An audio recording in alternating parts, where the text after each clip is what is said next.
যুদ্ধবিরতি ঘোষণার পর উত্তেজনা কিছুটা কমেছে মধ্যপ্রাচ্যে। তবে এর অর্থ এই নয় যে সবকিছু স্বাভাবিক হয়ে গেছে। রাতারাতি তা সম্ভবও নয়। মার্কিন সামরিক ঘাঁটিগুলো এখন আগের চেয়ে আরও বেশি নজরদারির মধ্যে রয়েছে। এগুলো সবই এখন সম্ভাব্য লক্ষ্যবস্তু। প্রশ্ন উঠছে এই ঘাঁটিগুলোর ভবিষ্যৎ নিয়ে। মধ্যপ্রাচ্যে মার্কিন সামরিক ঘাঁটিগুলোর সংখ্যা ১৯টিরও বেশি।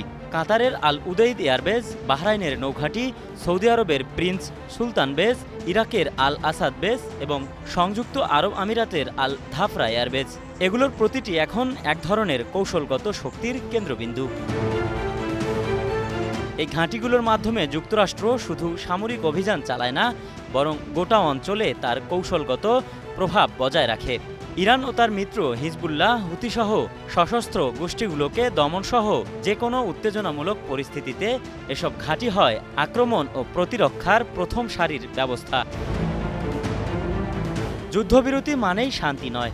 এই ঘাঁটিগুলো এখন এক ধরনের ছায়াযুদ্ধের অংশ। ইরান এই ঘাঁটিগুলোকে সম্ভাব্য টার্গেট হিসেবে দেখতে শুরু করেছে।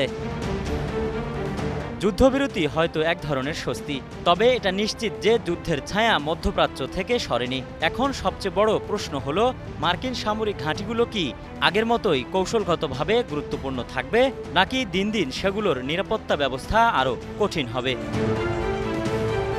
এখন সবকিছুই নির্ভর করছে কূটনৈতিক বোঝাপড়া, রাজনৈতিক সমঝোতা ও আঞ্চলিক স্থিতিশীলতার উপর। মধ্যপ্রাচ্যে শান্তি আসতে পারে, তবে মার্কিন সামরিক উপস্থিতির ভবিষ্যৎ কেমন হবে তা একমাত্র সময়ই বলে দেবে।